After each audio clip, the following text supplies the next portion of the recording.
Me llamo Marcelo Pernigotti, tengo 59 años y soy docente jubilado. Aunque ese adjetivo de jubilado no, qué sé yo.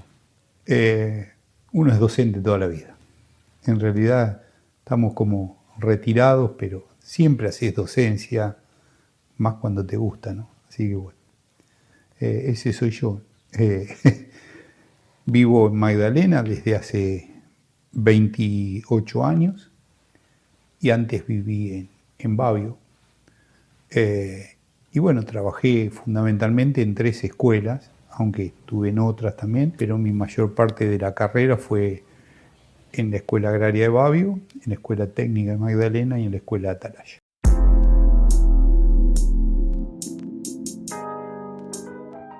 Esto es Magdalena, Memorias que Guardar, un podcast sobre la Magdalena del pasado, del presente, sobre su gente. Al ser entrevistas con diferentes personas que buscan darle valor a sus relatos, ten en cuenta que pueden haber datos erróneos o vistos desde diferentes perspectivas. Si tenés algo para sumar, para aportar, nos lo podés hacer saber. Ahora sí, disfruta de esta historia que es para digerirla un tiempo al que ya no estamos acostumbrados.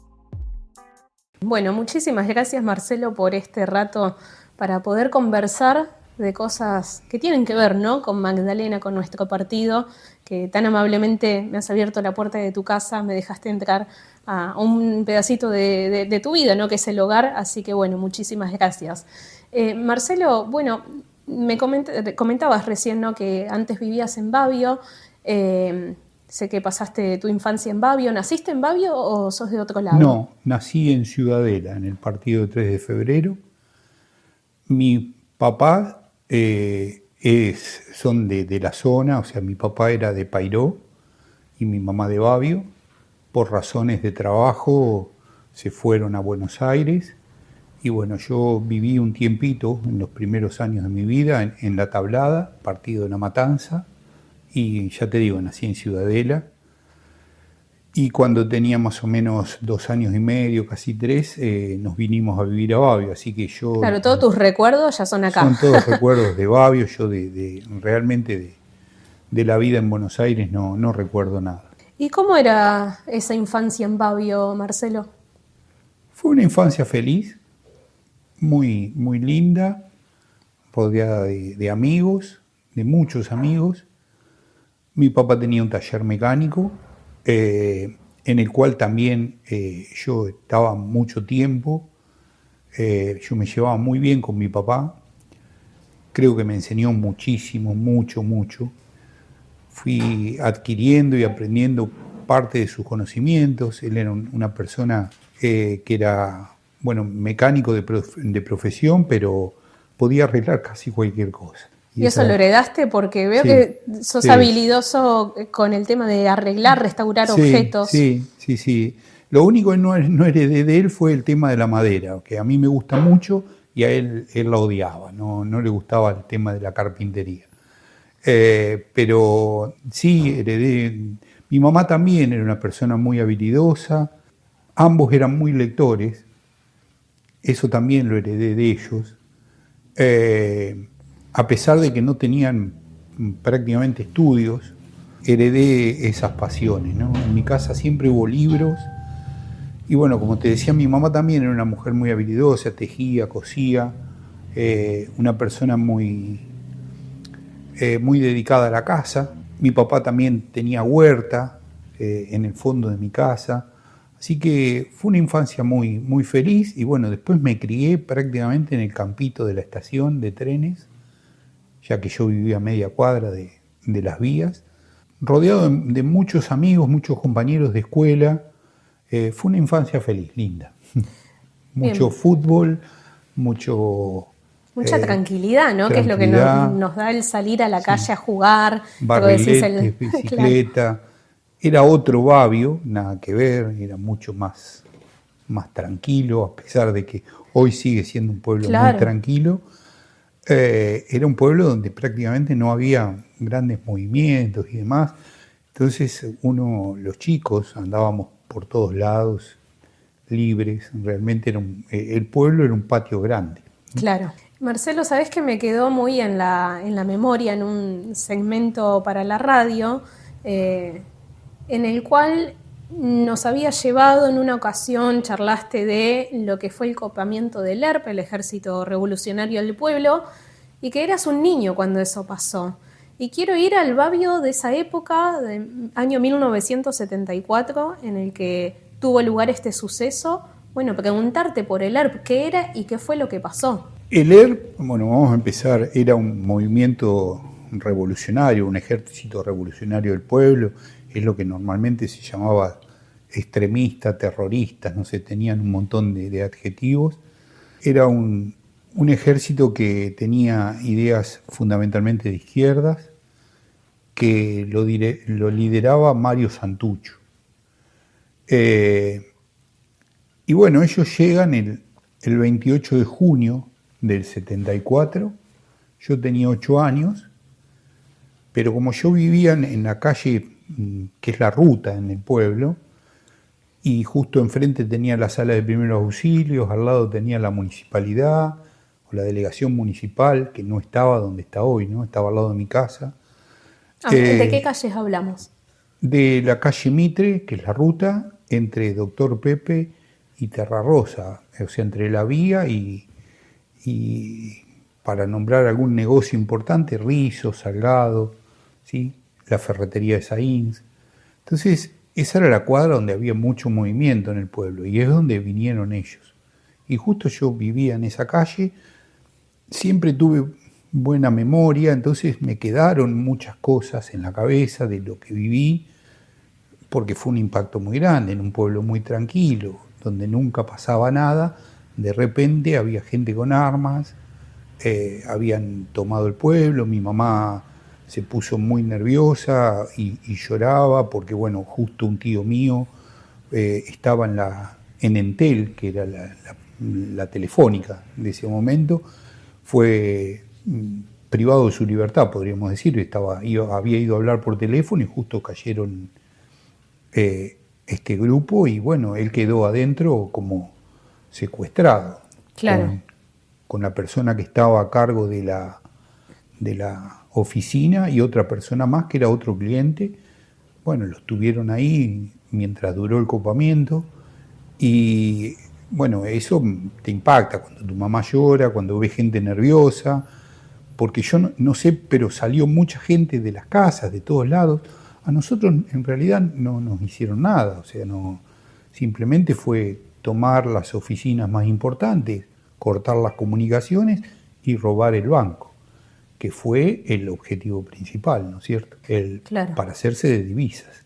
Claro, pasaba algo inusual y eso es lo que queda, ¿no? En la Lo que memoria. queda, y bueno, a mí me quedó en la memoria, y siempre me quedó en la memoria, hasta que empecé a escribir el primer libro que hice, y rescaté esa historia.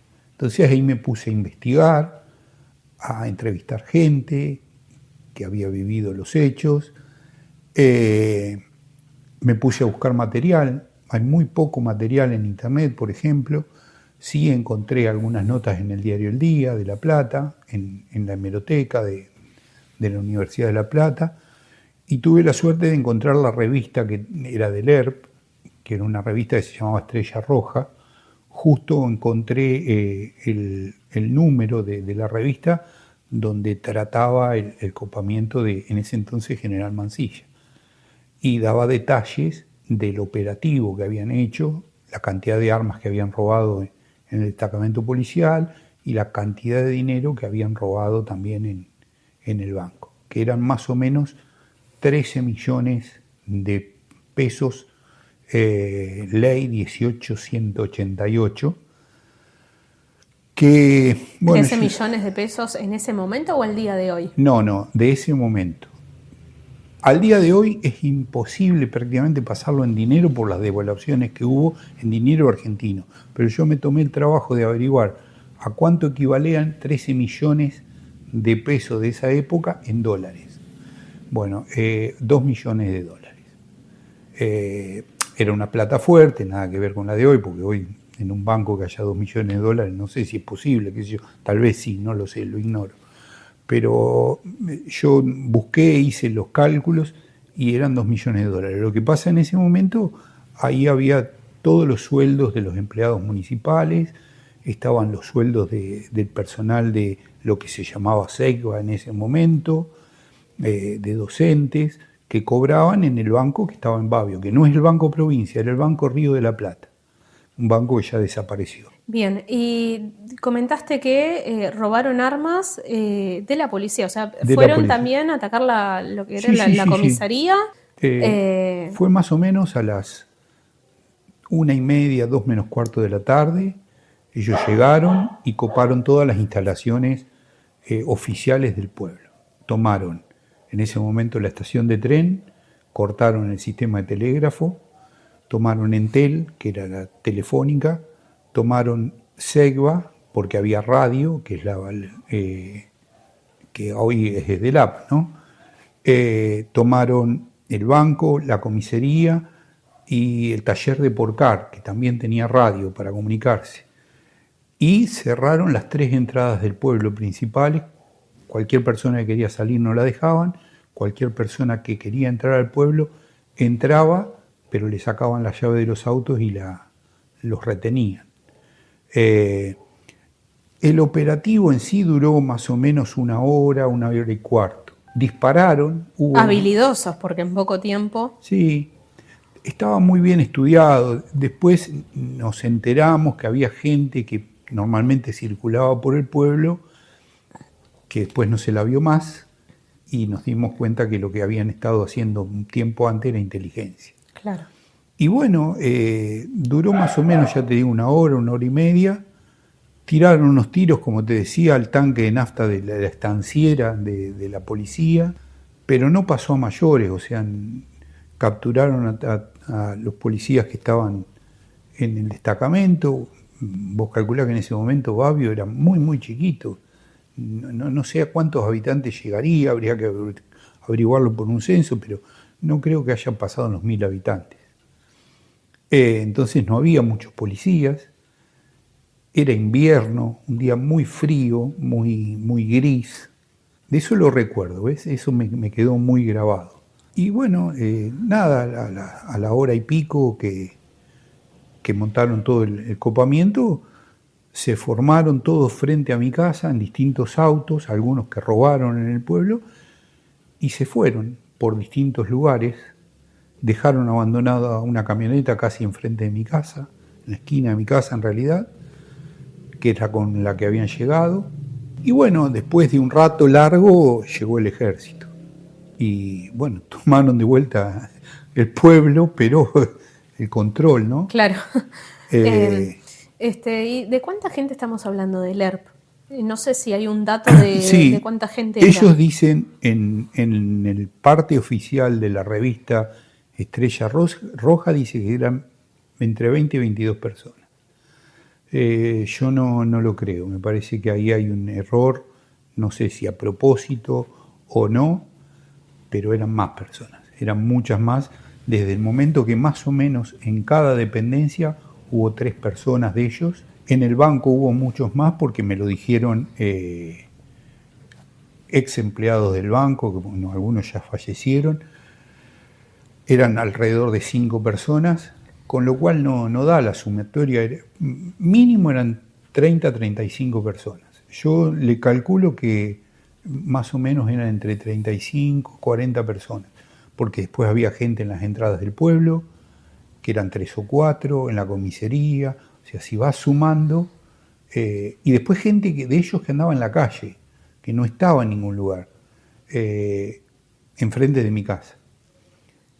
Había un jefe, yo de eso me acuerdo, hasta me acuerdo de la cara de él, a pesar de tener 8 años, pero me quedaron imágenes muy grabadas, ¿no? ¿Tenían alguna vestimenta identificativa igual? Sí, algunos tenían como un uniforme militar, unas chaquetas color verde militar, verde oliva. Otros no, otros estaban de civil. No todos estaban identificados. Pero sí, había algunos que estaban como con chaquetas militares, y armados, todos armados, eso sí, Claro. sí, seguro. Claro, aunque bueno, pese a estar todos armados y algunos tiros hay amenazadores, nadie resultó herido. No, ya te digo, cuando se fueron, tanto los que estaban dentro del banco de rehenes, como los que estaban en Entel, no, se fueron sin ningún tipo de inconvenientes. Pintaron enfrente de mi casa, justo la casa estaba enfrente de mi casa, pintaron algunas leyendas que estuvieron muchos años pintadas, que decía ERP, con una estrella de 5 puntas color roja. Lo pintaron ahí en el momento mientras coparon. Ese es el recuerdo que más o menos tengo. Ya después, bueno, ya te digo, yo después todo el material que junté y que tengo es porque, bueno, por un interés personal y demás, ¿no? Claro. Logré incluso rescatar algunos panfletos que, a pesar de los 50 años que han pasado, 51 años en realidad, hay gente que guardó un panfleto que tiraron. Menos mal, Sí. porque Yo eso sirve siempre. Sí, yo lo tengo fotocopiado, obviamente no tengo el original. Incluso detrás de uno de los panfletos hay un mensaje entre ellos. Me lo acuerdo de memoria, dice: te espero en el bar Failá 122 y 38. La Plata. Sí, era de La La Plata. Plata, que ese bar, me Eso acuerdo lo- en su momento, cuando charlamos de esto, decías que ya No, está no ese bar. existe, no existe. Pero yo, o sea, bueno, no lo preparé el material, pero si querés verlo después te lo muestro, no tengo problema. Lo tengo que buscar. Tanto la revista Estrella Roja como este panfleto que tiraron, ¿no?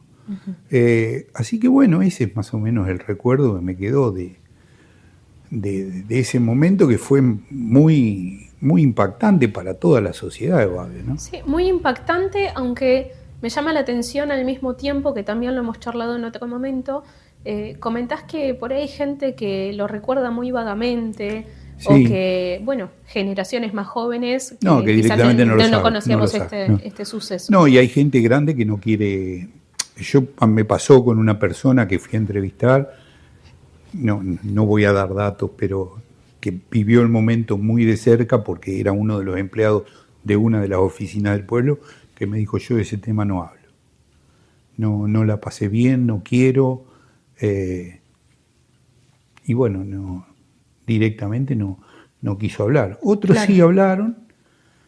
Y otra gente, bueno, es como que se borró, viste, el tiempo. Ya no quedan de los que vivieron esos hechos en carne propia y que estaban en esas oficinas, son pocos los que quedan. Aparte, estamos hablando de 50 años, son gente que por ahí tiene entre 80 y 90 años, 70. Yo ya voy a cumplir 60 y era un chico, ¿está? Pero de la gente que lo vivió en carne propia, en oficinas y demás, ya queda poca. ¿Y cuál era bueno, nos comentabas al principio, ¿no?, de qué trata el ERP, pero ¿qué buscaba el ERP además de haber robado el banco? ¿Eran fuertes en ese momento? Sí, en ese momento eran fuertes. Estábamos hablando de que eran cuando ellos prácticamente se habían iniciado. Todo esto nace más o menos entre la década, en la década del 70. Fines del 60, principios del 70, nacen estos grupos guerrilleros. No eran opuestos, eran paralelos a Montoneros.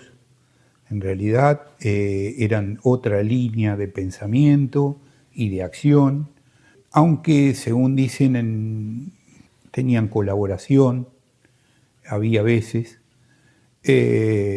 y bueno, eran de izquierda, y ellos lo que querían era implantar un sistema de gobierno de izquierda, fundamentalmente en el país. No te olvides que hacía pocos años había muerto Che Guevara en Bolivia, tratando de instaurar una revolución socialista en el continente, cosa que, bueno, evidentemente no logró. Él muere en La Higuera en el año 67, después de haber hecho toda la campaña en Cuba. Entonces eran ideas muy fuertes. La violencia en ese momento era muy común, los grupos armados, no solo en la Argentina, sino también en Uruguay y en otras partes, ¿no? Entonces, lo que intentaban era instaurar gobiernos de izquierda. Perón hacía poco había muerto, hacía apenas unos días en ese año, y había una gran incertidumbre en el país, ya que la presidente Estela Martínez de Perón no era una persona fuerte y estaba dominada por López Rega. También el gobierno en ese momento tenía, o sea, era secreto, pero estaba la AAA, que era una asociación anti-izquierda, podríamos decir, liderada por López Rega. Eran momentos difíciles del país, se vivía muchísima violencia. Lo que sí recuerdo también de que aparecían un tiempo después, ya con la dictadura instaurada, empezaron a aparecer cadáveres en las rutas cerca del pueblo. En el pueblo apareció un cadáver de gente que la mataban y los tiraban fundamentalmente para el lado de Correas, en Ruta 36. ¿En época de dictadura o previo? No, también? En época de dictadura fue eso. Claro. Incluso los chicos de la escuela 6 de Babio sí, hicieron un trabajo de algunos, porque no son todos, de algunos que ellos pudieron rescatar las historias, ¿no? Pero bueno, un tiempo después desaparecen, ya estando también en dictadura, desaparecen 2 profesores de la escuela agraria, Ángela López Martín y Barrenese, Alcides Barrenese. Eran momentos muy tensos, muy difíciles. Y esto fue en democracia, pero un tiempo antes, 3 años antes, 2 años antes de que se dieran todos estos hechos que sí son muy conocidos, ¿no? Pero el ERP había hecho algunos ataques mucho más importantes que el de Babio. Habían atacado un regimiento en Azul, habían atacado el regimiento Viejo Bueno en el Gran Buenos Aires, habían tenido muchas acciones en Tucumán, sobre todo en la selva tucumana. Creo que había habido un ataque también, sí, un ataque en Formosa, en un regimiento de Formosa. El ERP prácticamente va a desaparecer incluso antes de la instauración de la dictadura militar. Las acciones del ejército los habían desestabilizado mucho en cuanto a fuerza militar, y los únicos grupos que prácticamente siguieron operando fueron montoneros. También de destacar que ellos llamaron al ataque de Babio, al copamiento de Babio, fue dado por la compañía Héroes de Trelew. Había habido una matanza en Trelew, en el aeropuerto, de presos que se escaparon de la cárcel de Trelew y habían llegado hasta el aeropuerto. Bueno, finalmente los mataron. Buscaban escapar a Chile, si no me equivoco. Sí. Entonces, fíjate que las acciones venían, eso creo que había sucedido en el año 72, no lo tengo bien presente.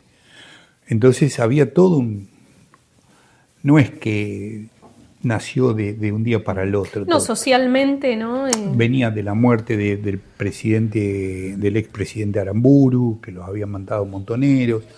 Veníamos de muchos años de gobiernos militares de facto. Hubo incluso problemas económicos, es muy complejo.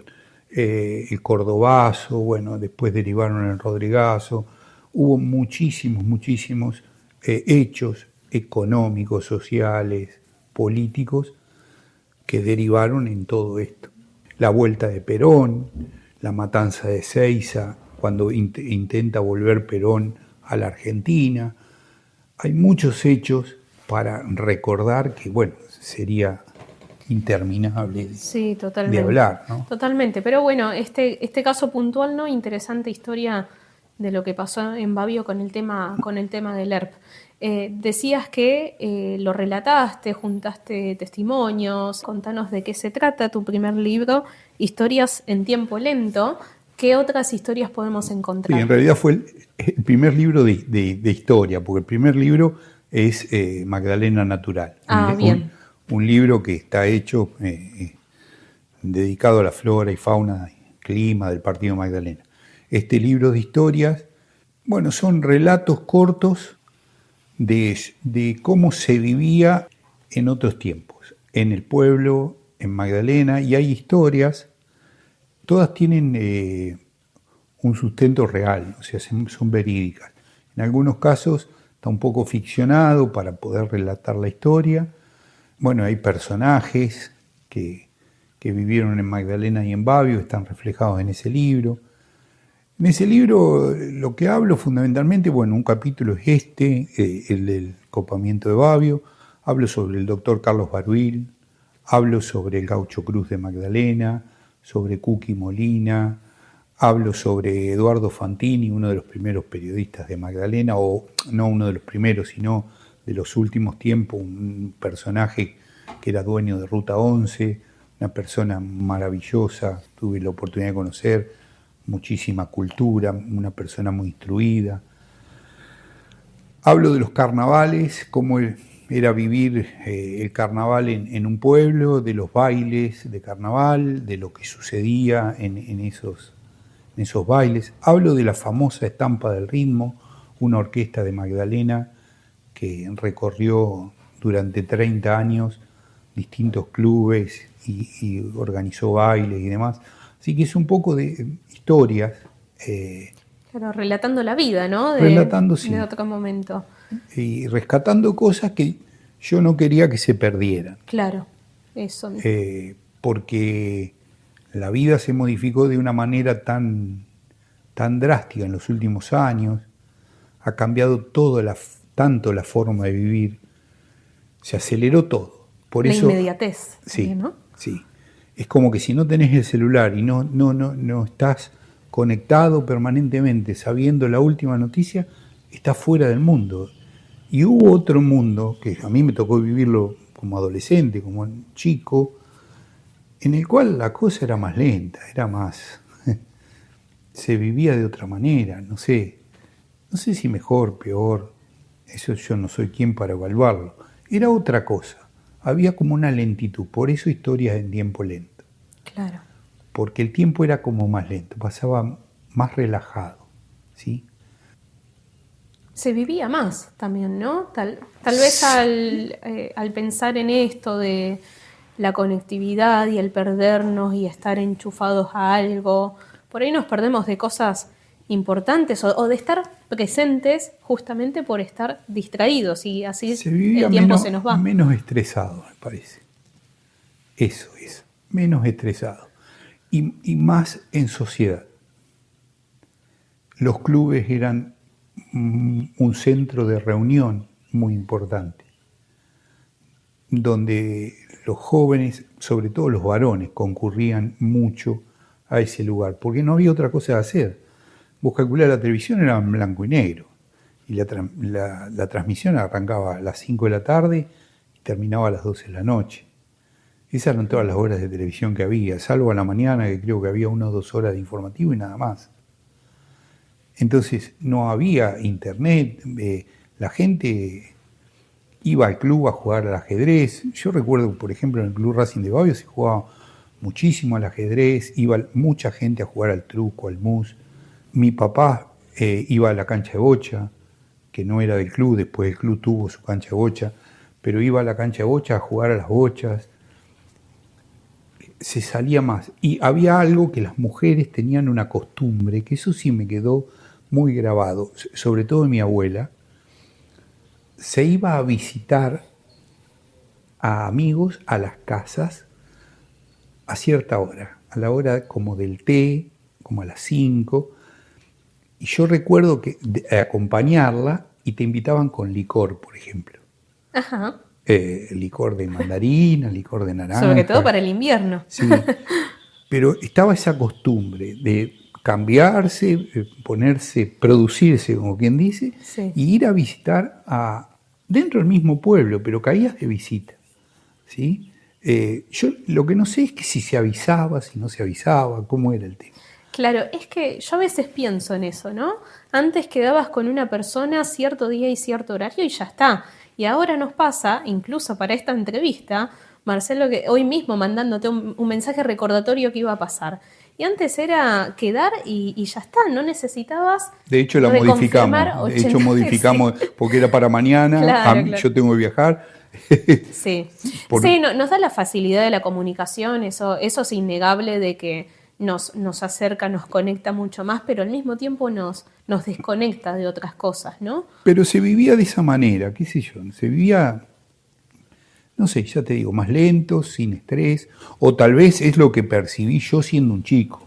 Claro. Porque por ahí el adulto de ese momento vivía con todas las preocupaciones que tenemos hoy, seguramente. Pero me parece que había otros tiempos, en la noticia, en todo. Incluso yo lo percibo teniendo 26 años, tuve esa infancia de transición, ¿no? De no tener ningún dispositivo y después ya a los 9, 10 años la primera computadora, pero también el internet quedaba en casa y cuando salíamos era otra historia porque no estábamos comunicados.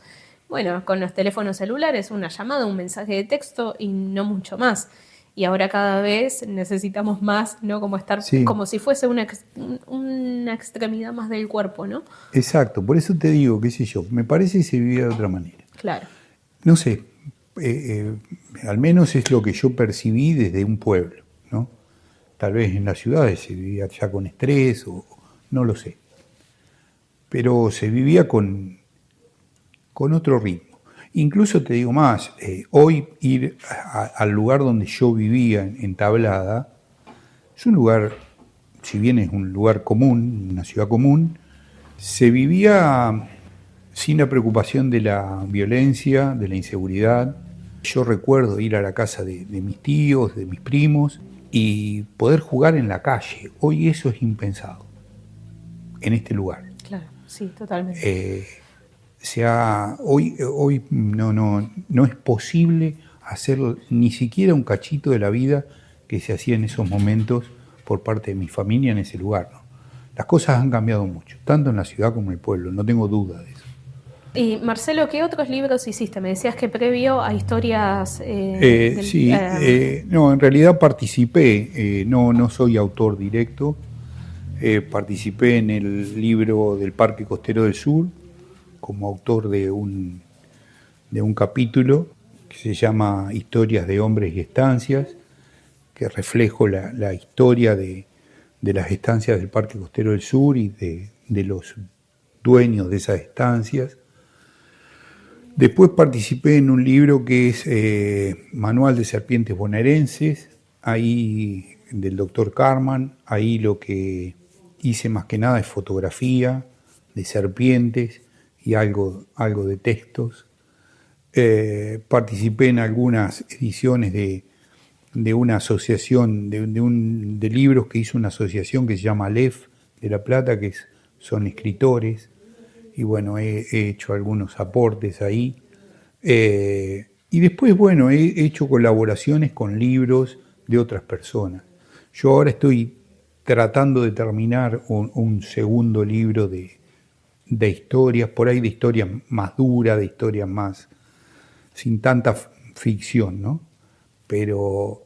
¿A qué te referís con historias más duras? Historias reales, en realidad, la historia del ferrocarril a Magdalena, la historia de los saladeros, ese tipo de historias, o sea, donde no tenés que ficcionar nada, son datos, por eso digo historias más duras, datos que son precisos y no hay mucho más, ¿no? Tengo algunos mínimos, pero bueno, estoy terminando de trabajar con algunos. De hecho, hace 2 días atrás me puse a mirar cuánto material tenía y ya está, tengo material. Lo que pasa, me parece que siempre falta un poco de material y lo dejás y bueno, y lo retomás y volvés a escribir y bueno, pero me parece que ya está, ya es hora de corregir y ver si se puede editar. Bien, bueno, vamos a estar a la espera. Sí, Entonces, vamos a ver si será este año o el que viene, pero bueno, sí. tengo ganas de sacarlo porque bueno, ya está, ya la historia, por ejemplo, de la base de Punta Indio, Hay historias de Babio, de algunos personajes, la historia de la carreta de Babio. Bueno, hay varias.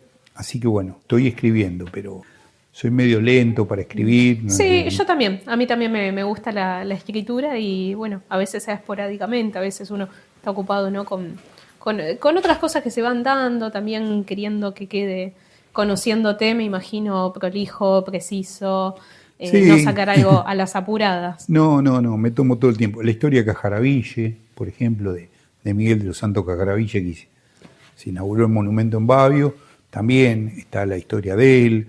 Hay varias historias, pero son historias, ya te digo, de datos, de historia más dura, no hay ficción. No, claro. Son relatos, algunos más cortos, otros más largos, pero bueno, es eso. Bien, Marcelo, ¿y sos docente de qué? ¿Qué has estudiado? Bueno, yo en realidad estudié medicina 5 años y no me recibí. Y en un momento faltaban docentes en la escuela agraria y me propusieron dar clases. Yo había sido ayudante alumno dentro de la facultad, había sido ayudante alumno de fisiología y biofísica. Y bueno, realmente necesitaba trabajar. Entonces, me vine, me anoté y me dieron horas de física y química, precisamente por esa ayudantía que yo tenía dentro de la facultad. Y de biología. Así que fui docente de biología, física y química y algunas materias afines, tecnología de los materiales, procesos de producción, que tienen que ver con la física más que nada y con la química. Y en la escuela agraria di también materias afines, porque yo me recibí de técnico agropecuario en la agraria, entonces pude dar carpintería, por ejemplo, taller rural, carpintería, hojalatería y herrería, que son materias específicas de la formación de un técnico agropecuario. Y bueno, tuve algunos talleres también de vivero, de ganadería, pero el mayor volumen de horas, cátedra que di siempre, fueron física, química y biología. Sí, para cualquiera que te miramos de afuera, lo primero que pensamos cuando te escuchamos, cuando te vamos conociendo, es que quizás sos profe de historia, ¿no? Pero No. ¿cómo pasaste de la biología, la física, la química, a interesarte en la historia, más precisamente del partido de Magdalena? Toda la vida me gustó la historia, toda la vida. No sé por qué no estudié historia. Pero, a veces uno tiene aficiones que no tienen nada que ver con lo que... Y tampoco tenemos algo que nos define. Somos muchas cosas. Sí, en mi caso yo soy una persona muy, muy diversa. Está perfecto. Sin etiquetas. Sí, la historia siempre me gustó mucho. La historia local me apasiona. Pero después, bueno, las ciencias también. Me gusta mucho la astronomía. De hecho, bueno, siempre estoy leyendo, informándome. Ahora voy a dar un taller ahí en la escuela técnica nuevamente de astronomía. O sea, las ciencias no es que quedaron. No, siempre tengo mi taller, entonces siempre ando haciendo alguna cosa. Me dedico también al modelismo naval, hago barcos a escala. Entonces, bueno, nada, muy, muy diverso. Sí, te digo la verdad. Yo pensé esta entrevista con vos y pensé, ¿y qué le pregunto a Marcelo Pernigotti? Porque sabés tanto de tantas cosas, ¿de qué comenzamos a hablar? Bueno, podríamos estar horas y horas. Hay un montón quizás de en cosas, un futuro podemos reunirnos otra vez a charlar de otro tema un montón puntual, de cosas ¿no? no puedo hablar. No puedo hablar de economía, no puedo hablar de política, no puedo hablar de, no sé, de abogacía. Son cosas que no me interesaron nunca. Entonces no tengo formación en eso. Como le debe pasar a la mayoría de las personas, ¿no? Hay mucha gente que sabe de algunas cosas y de otras no. Bueno, nada, para ir sos un bicho raro porque te gusta la astronomía, pero no sé, yo tengo soy muy ignorante en un montón de cosas, muchísimas cosas. Sí, lo que me apasiona le meto mucha garra, me gusta, y cuando me meto en un mundo trato de lograr la perfección o el detalle y demás. Pero no tengo nada, nunca di historia, nunca. Así que bueno, nada. Una pasión aparte. Sí. Marcelo, bueno, y desde hace poquito tenemos ahí en la estación de trenes de Babio, ¿no? Un museo dedicado justamente a lo que fue el Babio de otras épocas. Sos presidente además, ¿no? de esa posta cultural y Museo Babio.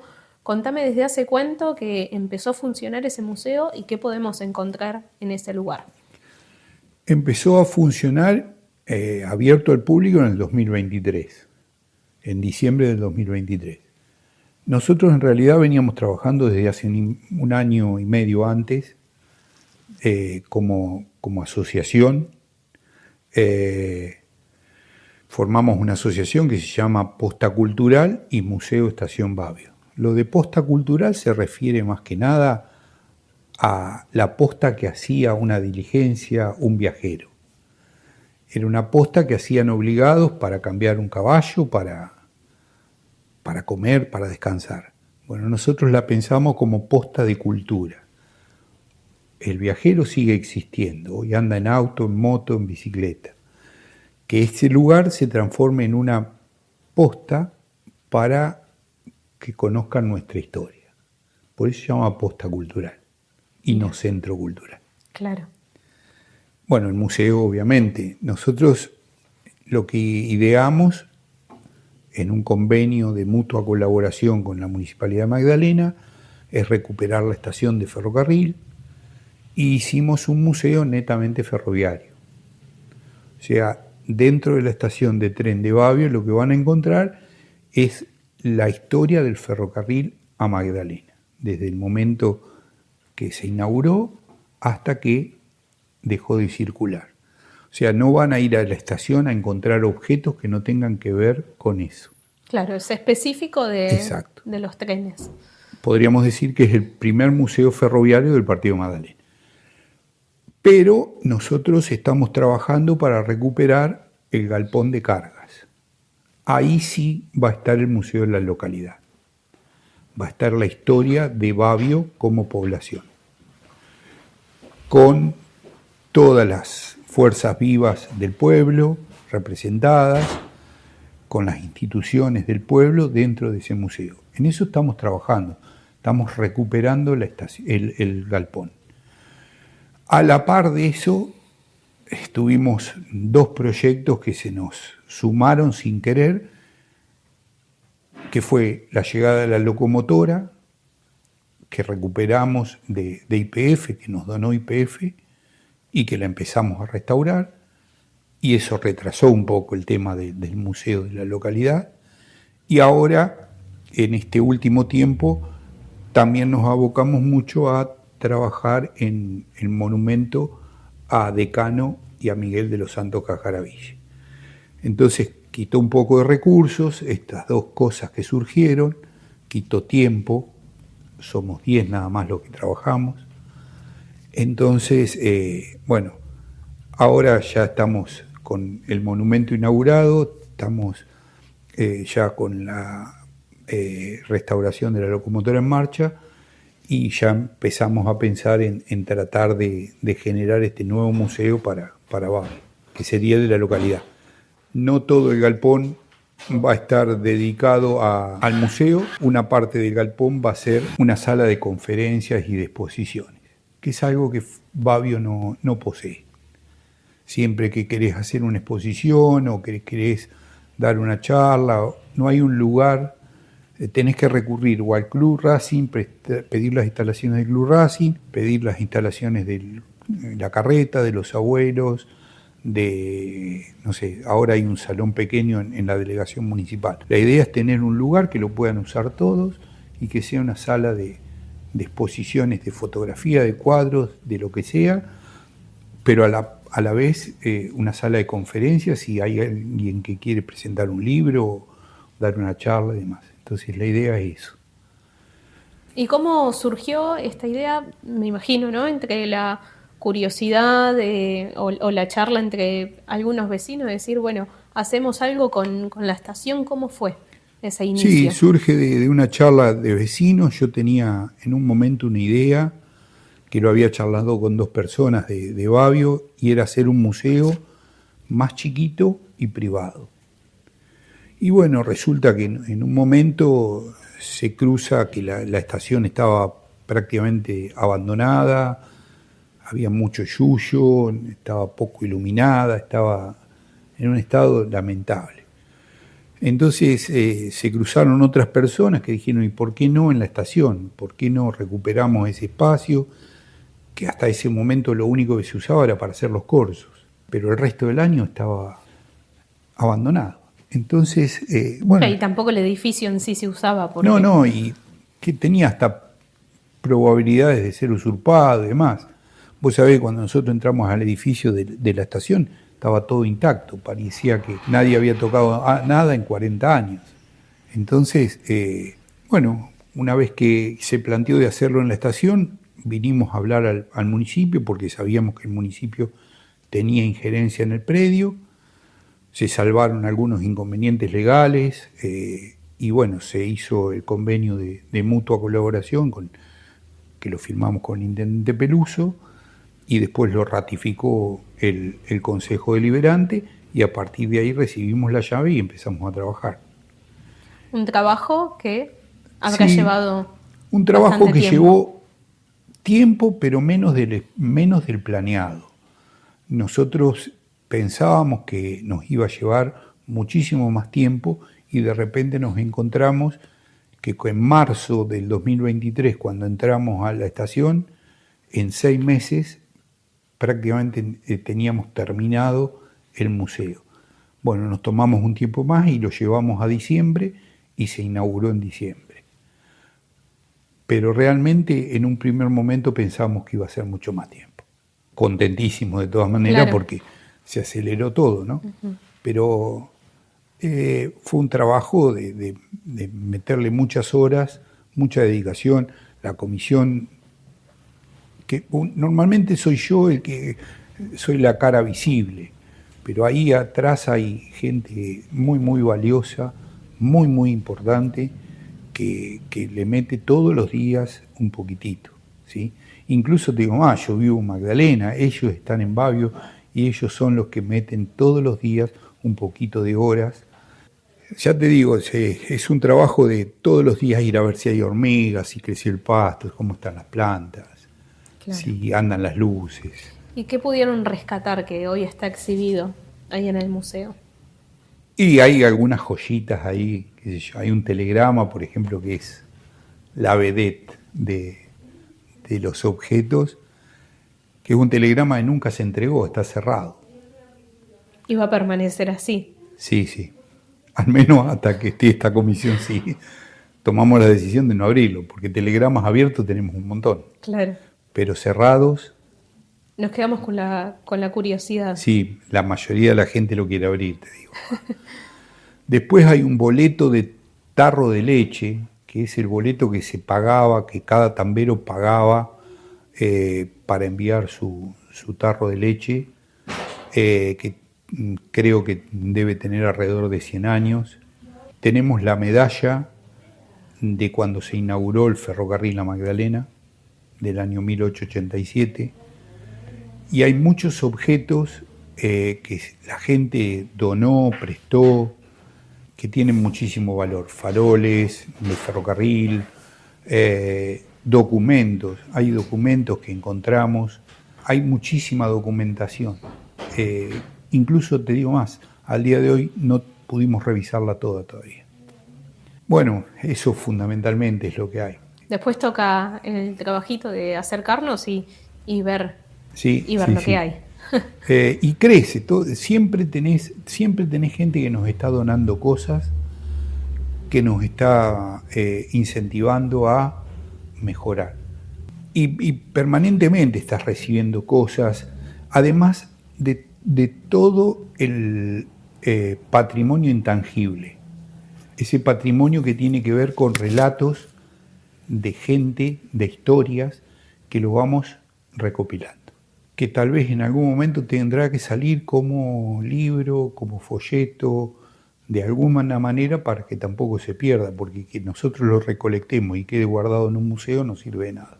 Así que bueno, con ese material va a haber que hacer algo en algún momento. Bien, Marcelo, habiendo estado en tantas inauguraciones, dedicaciones a algo, el más reciente fue el monumento a Cajaraville, habiendo actos en los que te invitan, quería preguntarte si hay alguno específico en el que, no sé, guardes un recuerdo especial o que te llame la atención por algo, alguna de las tantas cosas en las que has participado, que, no sé, por eso te digo, son tantos que no sé si se puede elegir uno, pero alguno por algún motivo en especial, algún evento, un acto, algo. El monumento a Cajaraville creo que es el fin de un trabajo que se hizo muy importante, de destacar una historia para el pueblo. Creo que tiene muchísima importancia. No me olvido de la inauguración del museo, pero también me han pasado cosas como docentes. Yo llegué a ser director de la escuela agraria, eso para mí fue muy emotivo, muy, muy emotivo, porque yo fui alumno de la escuela y de una de las primeras promociones, de la 5ª promoción. Y llegar a ser el director de la misma escuela a la que vos fuiste es un acto también es como, no sé, viste, una alegría inmensa, poder representar ese lugar, eso es maravilloso. Hay mucho, como vos decís. Y después, bueno, con todo lo que más o menos he hecho, he obtenido satisfacciones.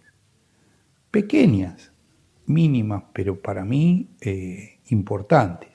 Con los barcos, cuando hicimos el taller de astronomía con la escuela técnica, poder ir al IAR, al Instituto Argentino de Radioastronomía, y probar una antena pequeña que se hizo en la escuela técnica, que no tuvo gran difusión. ¿Ves? Ese fue un hecho que no tuvo gran difusión. Pero que los chicos de la escuela, en ese taller de astronomía, hayan podido construir una antena para hacer radioastronomía que detectaba el sol y poder ir a probarla al IAR y que diera buenos resultados, no tiene comparación. La alegría de los chicos, de estar con ellos y desde el momento que la gente, de los técnicos del IAR te digan, esto funciona. Y bueno, es maravilloso, qué sé yo. El año pasado también con los barcos obtuve un primer premio a nivel nacional, que tampoco, yo no difundo mucho, pero obtuve en el Centro Naval de Buenos Aires, gané un primer premio, y eso también es importante porque es el trabajo del modelista, de trabajar en el taller, es muy solitario. Es estar en tu taller y armar una maqueta, armar un modelo, lo que sea, y son muchas horas de estar solo trabajando en eso, resolviendo problemáticas y demás. Y que de repente, bueno, vos vayas a un concurso nacional al cual fuiste invitado porque, qué sé yo, creen que tu trabajo es bueno y obtener un primer premio también es importante. Pero hay, no sé, yo soy fácil de emocionarme, por eso por ahí destaco varios momentos, pero nada, creo que bueno, eso más o menos. Bueno, felicitaciones por ese premio, bueno, y por todo, ¿no? Siempre tan activo en todo. Como decías al principio, ¿no? Jubilado, entre comillas, ¿no? Porque siempre haciendo un montón de cosas. Sí, yo te digo la verdad, me levanto a la mañana y siempre tengo algo para hacer. Desde restaurar un mueble, que lo hago como un trabajo, hasta tener proyectos para el Babio, para seguir escribiendo, qué sé yo, siempre hay algo para hacer. Yo no me quedo quieto, no soy una persona que mira mucha televisión, sí leo mucho, pero no, viste, siempre tengo que estar medio activo. Realmente siempre me busco algo para hacer. No me quedo quietito. Debe ser medio difícil para los que me rodean, pero bueno. Hay que seguir al ritmo. Sí, viste, porque por ahí salgo para allá, salgo para acá, es medio complicado, pero Claro. bueno. Siempre fui así, o sea, de chico, siempre estuve con muchas cosas a la vez haciendo. Cuando era docente lo mismo, siempre tenía distintos tipos de actividades, viste, qué sé yo. Así que bueno. Bien. Bien, Marcelo, y quiero cerrar con una pregunta que te la pasé antes también porque Sí. generalmente, bueno, hay que ponerse a pensar en qué es lo que puedo mencionar, me gusta cerrar con esta pregunta. ¿Algún dato curioso, poco conocido, que tenga que ver con la historia de Magdalena? O bueno, puede ser también a nivel personal, pero más que nada por ese lado. No sé si es poco conocido. O curioso, ¿no? Sí, lo curioso es por qué festejamos el aniversario de Magdalena el 20 de noviembre de 1776, cuando en realidad la capilla es de 1730. Y lo que me resulta curioso es que para hacer una capilla tiene que haber habido una población. Nadie hace una capilla lejos de la gente. Nadie hace una capilla donde no hay población. Entonces, mi pregunta es permanente. ¿Por qué estamos desperdiciando años de historia?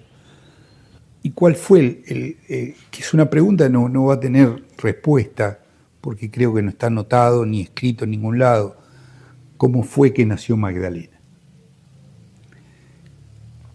Sabemos de la reducción Tubichamini de 1619, sabemos de la guardia en Atalaya, pero no hay un origen, no hay un momento de fundación. Y lo más cercano a esa fundación fue la capilla, 1730. Entre medio de esos 100 años, ¿qué sucedió acá? Esa es la curiosidad.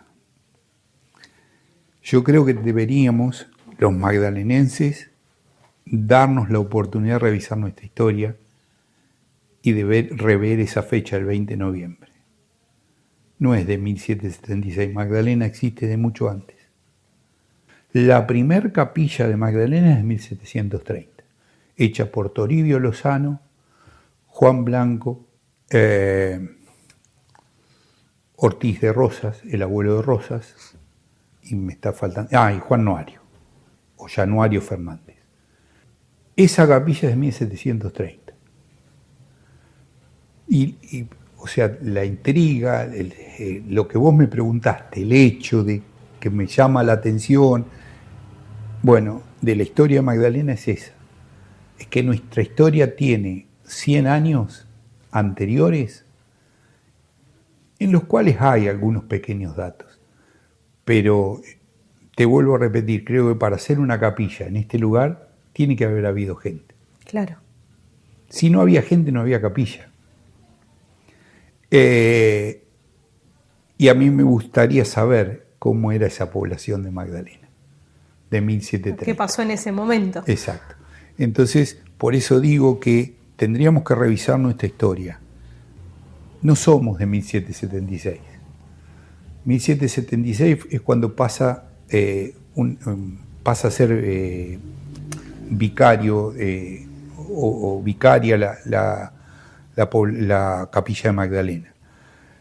Pero anteriormente hubo 40 años, de 1730 a 1776, que estaba esta capilla, que es la que está en el centro cultural, la imagen de una capilla hecha de piedra, ¿sí? Y anteriormente, ¿qué? Porque en 1619 ya había una reducción Tubichamini. Ahí tiene que haber habido población activa en el lugar para generar que se diera esta capilla.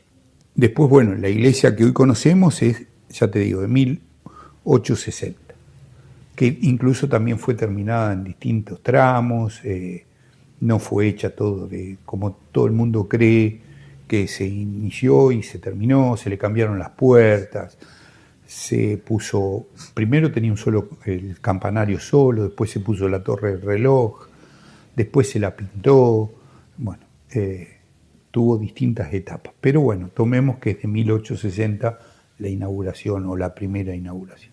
Así que bueno, ese es más o menos, no sé si estás conforme con mi pensamiento. Sí, porque es una apreciación personal, ¿no? Pero, o si cumplí con las expectativas de tu pregunta, ¿no? Sí. Pero creo que eso es algo es una duda que quedará porque no hay escritos, no hay historias registradas. A Magdalena ya se la nombra en 1611 en actas del Cabildo, como el pago de la Magdalena. Entiendo que no como población, pero incluso en 1580 Garay llega acá. Claro, ¿sí? La segunda repartición. Pero bueno, tomemos como que en ese momento solo repartió tierras a el séquito de gente que venía con él y demás. Pero después en el tiempo tienen que haber sucedido cosas para llegar a que se inaugure esa capilla. Entre medio hay una historia que no conoceremos jamás. Muchas gracias, Marcelo. No, gracias a vos. Bueno, y gracias por tenerme en cuenta. Este episodio llegó a su fin. Si te gustó, seguinos y activa las notificaciones para no perderte de nada. No dudes en compartirlo con tus amigos y seguirnos en Instagram magdalena.memorias.